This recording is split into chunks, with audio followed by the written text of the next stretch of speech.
this time, I'd like to welcome our Mosaic customers to board this time of their leisure. Once again, our Mosaic customers are now welcome to board flight 1673 with service to Charleston departing on gate number 5. 5 rows 20 to 25 only. You are now welcome to board flight 16. Board flight 1407 with service to Washington departing here out of gate number 3. Once again, we're sending you remove the bell and pump.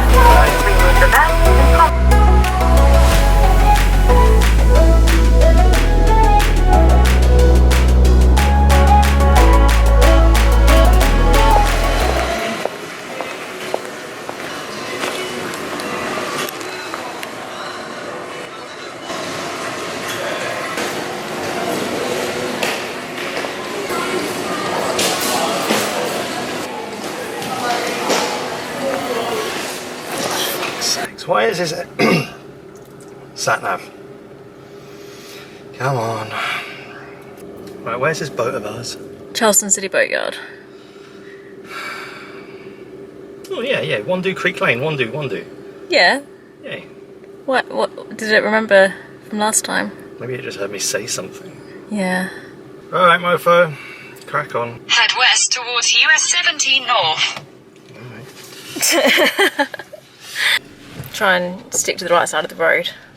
When you say the right side, do you mean right or do you mean left? I don't know. I've never driven. Shit, where do they drive on this? So a car needs to pass by on your This side? Yeah, on the side that you're sitting on. Good. And just remember, when you're turning right, you're not Take turning. the next right onto US 17 North, then use the right lane to take the Interstate 526 East Slip Road. God, that thing's loud. So I'm turning right, yeah? Yeah. I turn left here? We're going north onto 17. For sakes, I was meant to go up there. Oh. Make a U-turn at Skylark Drive, then use the right lane to take the Interstate.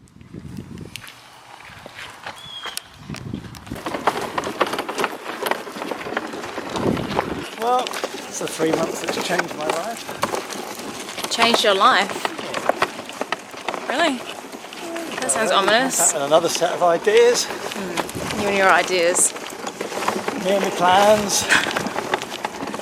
So this is the culmination of like 5 days of non-stop travel. 3 long-haul flights. We counted that between the two of us we've seen about 8 different airports in the last 5 days. Yeah, to get back here. To get back here. So yeah, we're both feeling pretty jet lagged, pretty knackered, and really looking forward to being able to sleep in our own bed tonight. Obviously, we're also very, very grateful that we're actually coming home to our boat, because only a couple of weeks ago, lots of our friends actually lost their boats in the hurricanes in the Caribbean. So the fact that our boat is whole and well and waiting for us, as far as we're aware, Well, we hope so. that's something to be really grateful for.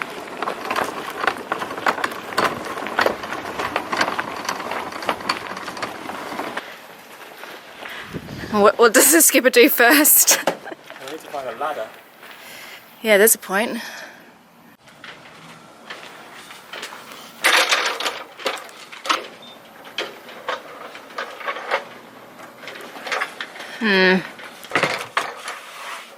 Well done.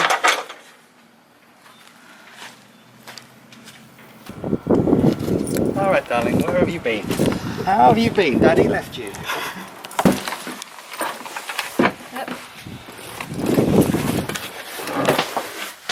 Oh, yay. Whew, Here we are. that's nice. Here we are again.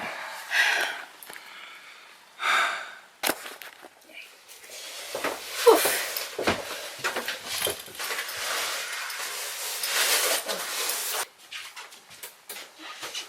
Oh, she looks alright. That's perfect. No mould. Yeah. Oh. Good. Hang on, let me just pass this down to you. 2.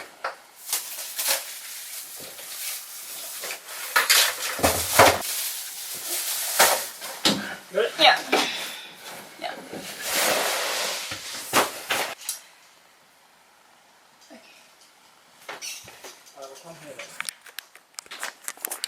Oh, 5 AM. gas. Come on, gas.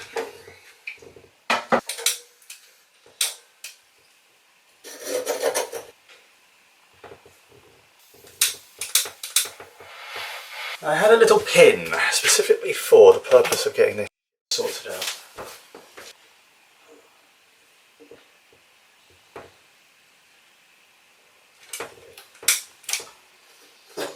Come on.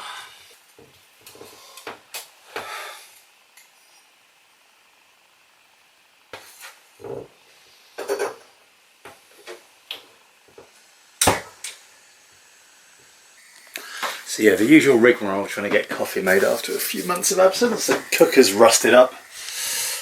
I'm not quite sure why they can't make a stainless steel cooker that doesn't rust. Anyway, but yeah, I managed to sleep till 4, which isn't bad, seeing as it's 4 o'clock in the afternoon where I've just come from. So yes. Welcome to morning 1 of season 3 of hashtag boat life. Isn't it season 4? No. 1, Yeah, it is. 2, 3, 4. Oh yeah. Season 2 of our YouTube channel, but season 4 of our sailing. And this is the very first day of season 4 for us.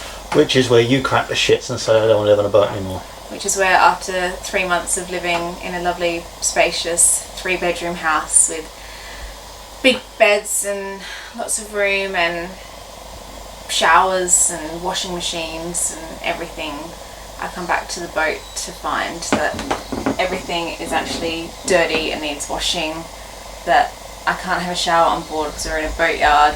I can't even go to the toilet on board because we're in a boatyard. And what was the other thing that annoyed me?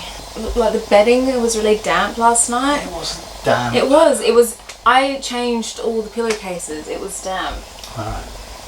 So I don't know, I'm just annoyed. And also I'm really jet lagged, so I didn't sleep very well. I woke up at like, I don't even know what time. Early. On the upside, it is not super duper hot and humid. It's actually really nice and mild, so the weather's good. It was cold last night, which was, I don't think that I've slept in that bed and felt cold since we were in England. Back on the boat, morning 1. We have a list of shit that we need to do. A huge list of things.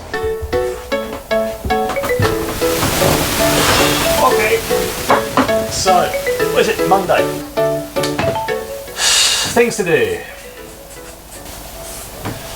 Right, antifoul, epoxy, the rudder. We have a small crack in the rudder, just needs a little bit of epoxy injected into it. Number 3, anodes. Time to change the anodes, I've got them with me, and I have to grease the propeller. So, things to do before we go back in the water, before launch. Alright, so those are the 3 things we have to do. In addition to that, we have to put the boat together. Our fore cabin is a mess. It is full of crap. It's got the sails in it, the bimini in it, the spray hood in it. So that's got to be done. We have to give this place a good clean. Now, we left this for 3 months and it was spotless. I think we took toothpicks to the little grooves to get it clean. But we've come back and for some reason the inside of the boat is full of dust. But we can do all this back in the water. I think what I'm going to do as well is going to get, what I'm going to do is I'm going to contact the boatyard. We will leave here as soon as we can get a launch date. So that's the other thing we need to do, is get a launch slot. And once we get back to the marina, we have another set of things to do, which essentially is to order all the things we need. Once we leave here, we are off, leaving the US, I should imagine. And I don't know for where, we still haven't decided. There's some things up in the air. So, because everything in the US is so cheap, like computers, we need to buy some sunbrella to finish some bits off. I need to make some more cockpit cushions. We need to get somewhere where we can just get stuff delivered. So there you go, the lighter side of sailing. It's not all crystal blue seas and beer, I wish it were. But if you watched this episode last year, you could see exactly the same thing, me running around in a pair of pants and a slightly transparent boiler suit, looking like the campest biohazard stripper ever.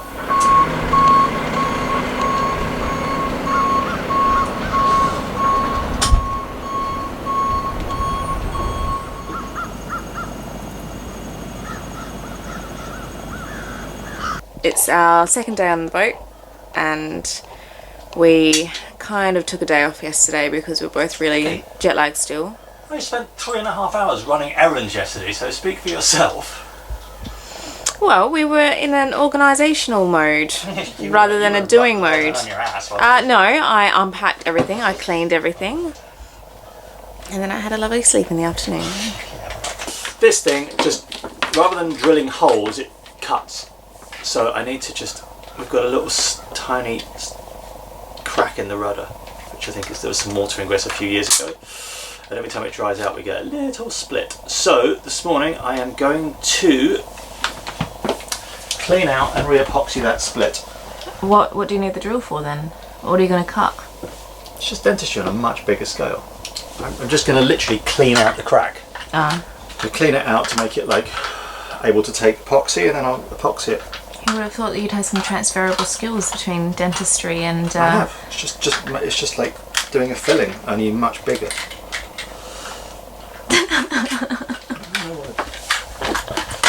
So I just drilled the crack out, and I'll fill it with a bonding epoxy. I said if it was any more than this, I'd probably think about having the rudder rebuilt, but it's such a small crack. So we've had the boat out of the water for 3 months. When we left the boat out of the water for 7 months last time, this crack appeared, and I filled it, and it opened up again. It only opens up when it's dry, which means there's water vapour in there, so it's the heat of the rudder being out, the sun on the rudder that splits it. So I'm assuming that it's dried out, so I'm just going to bond it, but keep an eye on it. If it opens up again, we'll have the rudder rebuilt.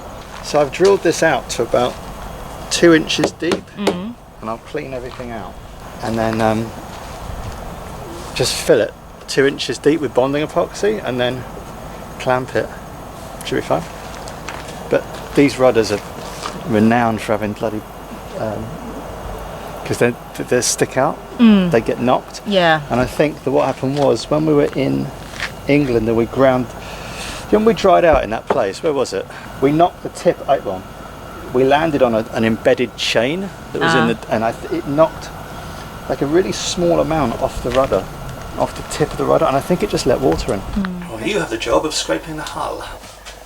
Do I just need to scrape it, or do I need to sand it as well? No, I think you should scrape it. You need to get all the barnacles off. Okay, so I don't need to do anything but scrape. Yeah, I don't think you do much more. Okay.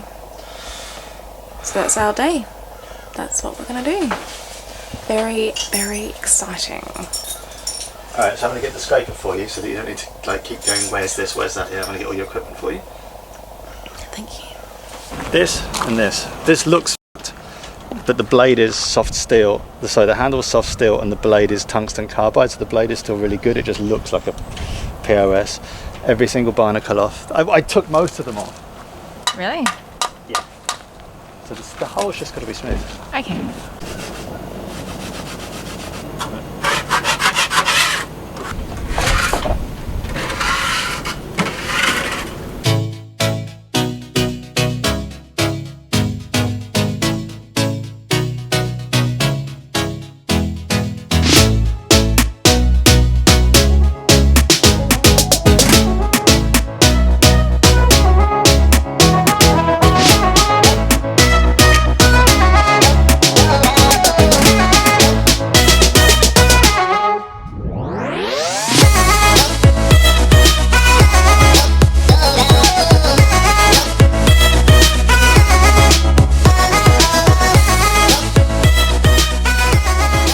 Can you explain what you did with the rudder? We had a little crack. So we know about the crack because we filmed that yesterday. So what have you done today? I sanded the crack, and once the crack was nice and smooth, I blackened it. Blacken my crack. That's it.